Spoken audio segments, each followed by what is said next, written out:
Today we're here with Debbie DeWitt, Marketing Communications Manager for Visix. Hi Debbie, how are you? I'm good, thanks Derek.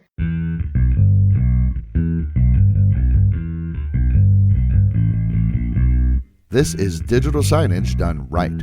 Whether you're new to digital signage or a seasoned pro, this podcast gives you practical advice about systems, communications, and content to better engage your audience. I'm Derek DeWitt, Communications Specialist for Visix. Welcome to Digital Signage Done Right.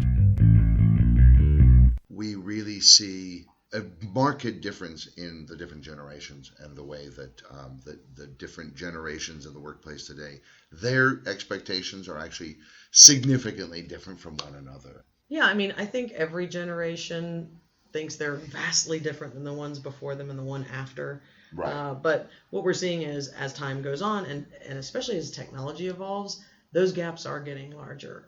The way we interact with information, the way we interact with the world and with each other. The way we process information. Yeah, it's really, really changing. And so, for example, a baby boomer is going to think very, very differently than like a millennial. Right. And you have to address different motivations because we all know, we all talk about, well, my parents brought me up like this. They're like, well, I came up in a very team-oriented thing. So right. Motivations have changed as well. And we always think, oh my God, the people who came before me were so boring. And the people who come after me are so weird and lazy and stupid. And, okay, well, let's talk about how many are there? 3, 4, 3? Yeah, I mean, you might get some overlap as one generation enters and the other leaves, but I think that 3 is most of the time what you're dealing with. Yeah. In terms of a workplace anyways. I mean, if you're dealing with a hospital, and it's public facing signage, you might be addressing the full spectrum. Sure. If you're doing to the general public, it could be anything from, 3-year-olds up. Yeah. But for the purpose of this, we tend to concentrate on organizational communications. Right. So usually about 3 different generations. What used to be called the veterans of the silent generation, they're all 74, they're 75 retired. And up. They're out. Yeah, they're retired. So we have baby boomers as the older generation in the workforce. Not necessarily older. Let's just say more seasoned. Seasoned, yes. like a good steak. Pew Research just came out in January with a new classification system for the ages of the different generations. So according to them, boomers are right now in this year 55 to 73 years old. Really? Okay. Right? So they're probably in upper management in these kinds of hierarchical organizations, at least owners. And this, what are they all about? I mean, what's their motivation? Well, I think this generation is a lot about work ethic. They're very work focused, and they want to know like what's happening, but they also want to know why. They're right. very much about That's why. what marked them as significantly different than their parents. Yeah. They wanted to know why things were the way they were. Basically, they want to feel like they're in the know. They want to understand what's going on. Again, we talk about expectations. They want to know where they're heading, whether it's personally or as a business or as a school. So basically, for digital signs, like this is the one generation that like that mission statement that some younger generations may just think is so passé. It's important to this generation. They want to know, what is our mission, what is our culture, what are our values. Well, they were the first generation to insist that this sort of thing be made public, I think. Yeah, thank you to them for that. Yeah. They're the ones who said, do we have a mission other than money? And so it's great. Yeah. And since they've been part of that, they expect that, and you want to reinforce that on digital signs. Again, with knowing where you're heading, we're back to KPIs, we're back to goals, progress toward goals, rewards for achievement. But really, it's mainly they're like very into information. But don't just give me facts, give me theory, give me reasoning. And like you said, they're very work oriented. I've read elsewhere that the baby boomers are the ones who essentially created the concept of the workaholic. Workaholics are not. They're work focused. And so other things you can show on signs is like recognizing teams for hitting targets. You want to make sure to include everyone who contributed. That's the other thing. Don't just say, hey, good job, Charlie. Also, you need to say, good job, Janet, or, whoever is involved in that. You want to hit every one of them. Productivity stats, safety stats, they let them know that management sees you. They're paying attention to what you're doing. So you're going along with this greater goal. But also, they are the upper end of the workforce. So health tips, benefits announcements, retirement plans, this is going to be stuff that's really going to appeal to this generation. So then the next group, which is us, is Generation X, which is I've always kind of hated that name, but according to Pew, in this year we are between 39 and 54. So I mean, how are they different? What do they build on from the boomers? Well, I think that, they also want big picture. They want the specifics, just like the boomers and everything. But, we grew up, I'm going to say we because that's us. Yeah. So we grew up watching like Sesame Street. Oh, that's true. We were the first. Yeah, we're the first ones who got our information through Schoolhouse Rock, as well as the classroom. Right. We're very much a TV generation. And basically, we're kind of the first ones that, and lucky us, we also got the web. We got social. We've been exposed to all these different things. So we're the first ones that are super comfortable getting information in a lot of different formats. Mm-hmm. So faster things. You can have more on a screen. You can have, we're all used to two content zones or windows, whatever you want to call them, and then like 2 tickers at the bottom, a stock ticker up at the top. Like you can put a lot of information in front of us, and we'll choose what we want. Mm. We'll pay attention when we want, but we're used to having a lot of different places we can go to get whatever we want. Yeah, it's interesting you mentioned the tickers because our parents who very busy, I'm thinking of CNN and other news outlets on television, they have so much stuff on that screen now, and it didn't used to be that. It was a guy or a gal talking, and that's what it was. And then over time, they started putting more stuff on there. They put in the ticker. At that point, I started to think, my gosh, that's an awful lot of stuff to follow. But I got used to it. Yeah. But that stuff was introduced during our adulthood, right? Yeah, absolutely. So, yeah, you can use a lot more. And also, it doesn't mean having a lot on screen at once, but also throw up a still message, throw up a video, throw up a live stream. So variety. Variety is a lot of it. We are very much the ones who, if you think about the advertising, the changes that have happened in this Gen X, we're used to the storytelling. We are used to the ad campaign that isn't a single ad. It is a campaign that runs sometimes over a year. It has a consistent character or set of characters. So we got used to being marketed to, but we wanted a little more depth to it. We wanted a little more drama or a little more story. When our generation got into marketing and advertising, higher positions in those companies, we started really coming up with the sort of off-color type of advertising. We're gonna make jokes about ourselves. We're gonna say sometimes quite bizarre, actually, things that certainly someone in their late 70s now would probably just think, how is that a way to sell widgets? With a goop. Why is there a bird selling insurance? Yeah, it doesn't make sense. It's that, and also I think that there have been classic motivators like fear, love, belonging, sex that advertisers use. These common things, but those expanded so much more for our generation that they went. It's not just tell them this one little thing. Be creative with it. Have fun. Have something they can connect to. And I think this ties into the next group as well, who've taken it and run with it. It was during our youth, our 20s and so on, 20s and 30s, that these studies started coming out, identifying. You'd see these articles. Hey, did you know that advertisers do this? Did you know that in this picture of a whiskey bottle, there are actually female curves to attract men and so on and so forth? And so we started getting kind of cynical about being obviously marketed to. And so we kind of started to turn that game on its head. Yeah, absolutely. And I mean, it's funny that you said it because I was going to say in relation to what you were talking about, that the boomers are now in management and those guys wanted the mission statement.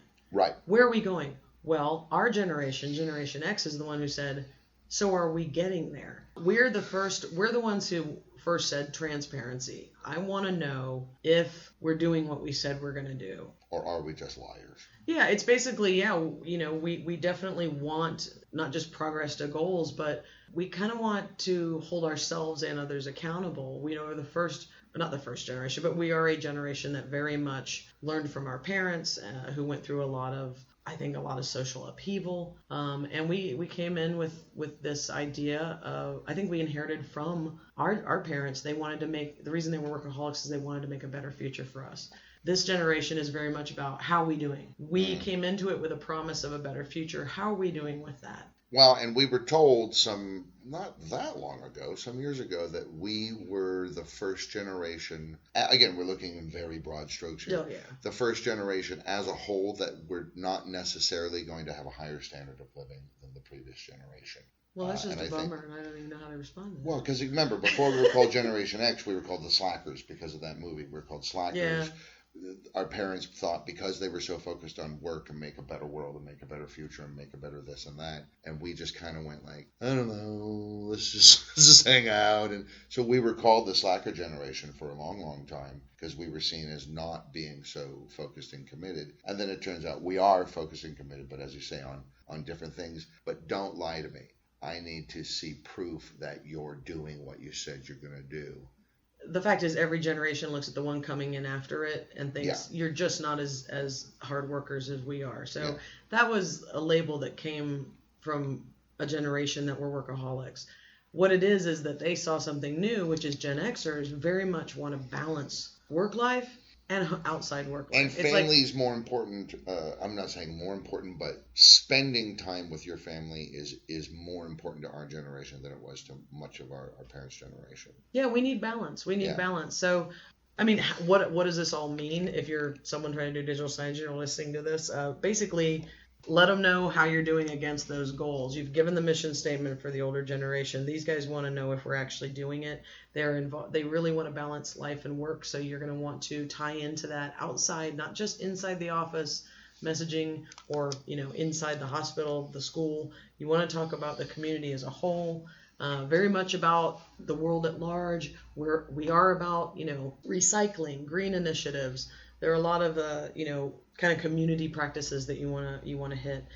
Quite frankly, we're also, when I said this before, we're the web generation. So we're kind of the ones that our parents created it and then we used it. Right. And so we're used to basically when someone feeds us some information, there's always a website. Any advertiser, it's not just, sometimes there's the Just Do It Nike ad and that's all it says, but almost everything we see, they tell you go to the web for more, whether it's to order it or just learn more about it. So that ties into putting a call to action on any of your messages. We're the web generation. These guys are the perfect ones to say, go to this URL. We're used to going to a web page to learn more. So if you're talking about something, give them a URL that's easy to remember and they will go for it. So now we come to millennials. And it's funny because not that long ago, people were talking about millennials as if they were some brand new breed, new subspecies of humans. Yeah, unicorns or something. So Pew has finally come out with the age grouping for millennials. What do you think the age range is right now? How old are millennials? I hear people say millennials from anywhere to like 30-year-olds down to teenagers. They call them millennials. Right. Millennials, listen carefully, folks. Millennials right now, this year, are 23 to 38 years old, which means, because, they're a large part of your, if it's an office, it's a large part of your workforce. It's workforce. Over half already. This is very much, a lot of the teachers in your K through 12 school district are this age. They're millennials. They're not all the way up to 38. So basically, if you're in your mid 20s to late 30s, you're a millennial, which means a lot of them are going to be in upper management positions. Certainly teachers. By middle management by now. Right, exactly. So this is I believe they're also, this is your growing workforce. This is this is your hiring pool. By 2025, it's estimated by 2025, millennials will make up over 75% of the workforce. It's super important to pay attention to this generation because the thing that's as I said, everybody thinks each generation is different, but millennials are very, very different. Yeah, they're really than us, than Gen X. Connections. Yeah, they're about connections. They've grown up with. I remember using my hand to turn on a television at the television. Yeah, that's right. When the remote control came across the room yes. and turn a dial. We were alive for the invention of cable. Now they're like, what is cable? What's so broadcast TV? These guys, this is the smartphone generation. They've grown up with a screen in their hands most of their life. They've grown up with the web. Certainly with the web. They've grown up with the web their entire life. Yeah. And so when it comes to especially in the workplace, it's super important to pay attention to these people because, as we said, it's the largest growing force. But there's some stats here I'm going to throw out at you that are pretty important. based on some studies. We talk about engagement at work. It helps with productivity. It, makes people stay at a job longer. It makes them happier, which makes them more productive, which adds to your bottom line. They have more ideas. Yeah. They're more creative. I mean, basically, engagement's a big topic. We talk about that in some other podcasts, but if you're not engaged, you're not doing your best job and you're not going to stay there. Currently, or at least in the last couple of years, there was a survey that said only 29% of millennials are engaged at work. So that's less than a third. That's not good. Now, that's engaged. 55% said they're not engaged, like flat out not even engaged. And 16%, I am actively disengaged. So like I've tuned out. That's the slacker. That's the I hate my job. I've tuned out. I'm just there for the paycheck. So let's just say half. So that means what you're saying is half, 55% say they're not engaged at all. They're not actively disengaged. They're engaged. They're just like meh. Yeah, it's kind of you're in the middle. Like I don't feel like I'm engaged or disengaged. Which means that if millennials make up 55% or 50% of the workforce today, that means 1/4 of all of your workers just don't care. The good news, the thing is, engaged millennials, they say, are 64% less likely to change jobs. Yeah, I've read that. Within a year. Yeah, I've read that they don't have a problem jumping jobs. If there's no shame, of course you just change jobs. It's like you don't like a shirt, you change that shirt. But what I like about this stat is not the 64% less likely to change jobs. It's the in the next 12 months, and that is key because that means you have to constantly engage.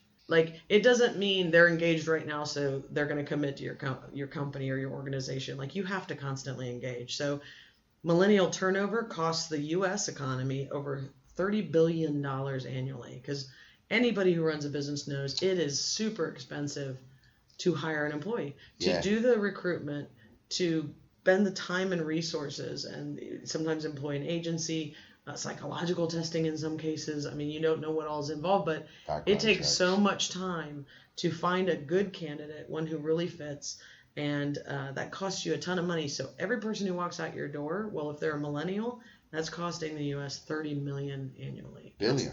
Or I'm sorry, you're right, billion. Yeah. Well, again, these are very much the social media users. They're all about connections. They're about common interests, and they're about constant feedback. So recognition is very, very big for these guys. Like 26% of millennials surveyed said that recognition motivates them. Really? So it's like just recognition. Just recognize me. Hey, good job. Exactly. That's all I want to hear.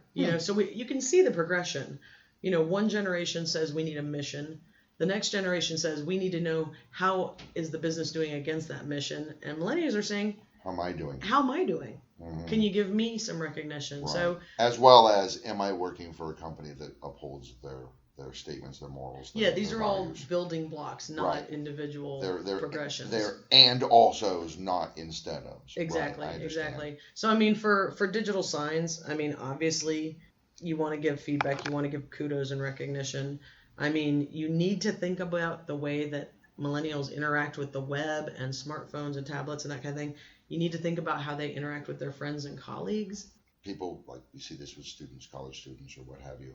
They're sitting in a park texting one another rather than talking to one another. And our generation goes, oh my God, what is that? But this is how because the way that you interact, say, during Instagram, you can't do that in life. It's a completely different way to interact with each other. So they have a completely different communication style. Yeah. And different expectations as to how that works. I also think they're very good at parsing the different communication methods, the way that they work. I interact on Twitter like this. I interact on Instagram like this. I interact with my boss like this, my friends like this. And they expect different things from each of those channels. They don't expect you to feed them a bunch of content that's really good for YouTube on Instagram. Right, you'd be just a lame-o. Right, and the same thing goes for your digital signs. Yeah. You need to, I mean, that's true of all digital signage, whether we're talking about motivations or anything else. One message doesn't necessarily fit for every social media site, your digital signs, your newsletter, your website. Like, you have to tailor your communications to whatever portal or medium you're using. I will say, you were saying they're very good at parsing information. That's true because these guys... And shifting context. Yeah, exactly. Very quickly. So on your digital signs, I mean, your first thing is you have got to get their attention. I mean, we joke about everybody's on their phones, but the fact is, in most cases, your screens are on a wall that people are walking past, and they might be on their phones. Yeah. So it's got to appeal to them. The first thing is you can show a lot more things more frequently. You can just put more in your playlist. Boom, boom, boom. We talked about different formats. You can do even more types of formats. I highly recommend you pull in some social media feeds because they're on social media. It's a great way to interact and feel like it's community based. And, if they're checking social media on their phone, they'd love to look up and see, hey, especially if it's like a college, if you've got like your football team or something, why not have that feed up there and they can also see it there. Obviously recognition, we talked about lots of kudos, even just micro recognitions, happy birthday, or just, well, like your shout outs you were talking about, like you have here, that's a micro recognition. It's in, it's out, it's boom, it's up. How long do they stay up? A day? It depends on obviously what you're showing, but what you don't want is you don't want something showing up all day every day. You want to try different things. You want to put different things different places where it depends. If someone's walking by, you just want to have like 4 things that cycle through at 10 seconds each so that there's more chance of people seeing it. Whereas if it's a waiting room at a hospital, you can have much longer stuff, video formats, that kind of stuff. Would you say also not just that, but like variety? You were saying variety. Like this generation really wants variety, not necessarily because I think the sort of snotty older person to say would be, because I don't have the attention span. But it's not that. It's that I think they process information so quickly and they're multitaskers. That's the thing. And multitaskers, contrary to what people think, they're distracted in this, multitaskers are constantly taking tabs on where information is and then accessing it at the moment that they need it. The thing that we say now is you don't have to know things, you have to know where to find things. You don't need to memorize I don't know more than 2 phone numbers. Right. I don't need to memorize things because I don't need to memorize facts. I can go to Wikipedia. It's like but you have to know how and where to find those things, and it's like we say, each medium should have different things on it, and you become an expert. Like you said, millennials are super fast thinkers. They're super fast at parsing information, and they know I should find these things here, and I should get different. I have different motivations for each one of those, and I get different feedback and different feelings from using each one of them. Right. So the digital signage really can tap into all of that. Yeah, it's back to these motivations we talked about. Those core motivations, external and internal that we talked about, those apply across the board. It's just then now you take it into the generational focus and go, now within that, I can show more stuff, different types of things. Another thing is humor, being funny. Millennials don't like being marketed to. Yeah, they really find it objectionable. Yeah, especially like social media where they're like, this is social, this is not marketing. They expect to be marketed to, if they're watching, a commercial. They don't like spammers and they don't like trollers. Right. So you really have to make it pure communications. Which should be easy if you're talking to employees. You're not really... I always joke and say every message is an ad. You are always advertising, but you need to don't tailor it. Don't have your advertising department just give you an ad they ran and put that up. They don't like being marketed to. They want it to be more community based, like, hey, we should all know this. And they really love humor. They love memes. They love funny stuff. It's funny because we think everybody's always on their phones, but the fact is word of mouth is huge with this generation because word of mouth means something different now. And social media is word of mouth. Exactly. You can talk to someone, which they do, but they also can share and comment and that kind of thing and post. Right. Okay. Gamification, again, that we talked about, contests, prizes, rewards, even just kudos. Gamify as much as you can. Millennials love it. They've grown up with it. And it won't cost you that much. Make the rewards. Because, the funny thing is they find, I think, when they do studies on gamification, what the reward is doesn't really matter that much. It's not a new car, we joke about the gold star that we got in school, but it's simply being recognized, and that gold star, or, it can be bring a food truck in for lunch. It can be something simple. We do this automatically here at Visix. If it's your birthday, you get the day off. It's not counted against PTO. Nice. It's just something we do for our employees. But, you could do that. Give them a day off. Does that, if you don't have to bring a temp in to cover them, does that cost you a lot? Or, like I said, it can be as simple as recognition on your digital sign can be looked at as a reward. But anyways, we're going to do a whole podcast on gamification, so we'll go into that. But that is something you can do. The biggest thing is think about communications as a dialogue with millennials. That's really they want to be a part of the conversation. Don't just tell me something. Let me react to it. Let me be a part of this conversation. So you want to make it as two-way as possible, which when you're thinking of digital signs can sound odd or weird. Interactive screen. Yeah, interactive. Yeah, touchscreens can help, certainly, but that's also an investment. I think everything is turning touchscreen because the fact is, talk about that, millennials.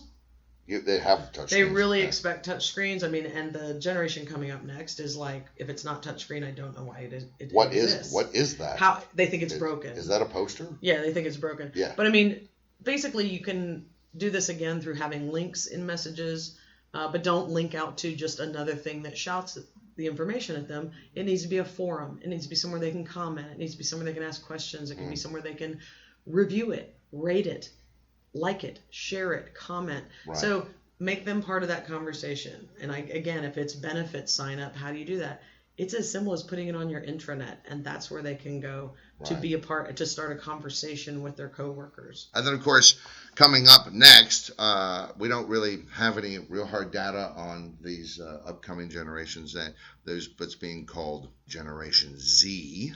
And again, you might think, oh, that's little kids. It's 7 to 22. Yeah. Which means they are also now entering the workforce. They're in the workforce. They're certainly, the high end of that are in college. They're certainly all your K through 12 are all Gen Zers now. Mm-hmm. Right? Maybe not K. They're students, and they're beginning to enter the colleges, and they're beginning to get degrees, and they're beginning to enter the workforce as well. And they are as different from millennials as millennials are from us, from Generation Xers. Yeah, I mean, like I said before, the one thing that I can tell you, there's not enough data for us to say this is what appeals to them.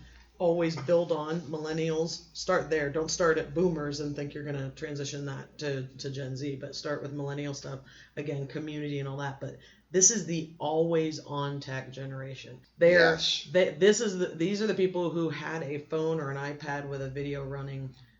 They never turn them off when traveling and everything. Yeah, they've grown up, and this is the touchscreen generation where they really don't. Yeah, it makes sense if it's a big video wall installation that's just super cool.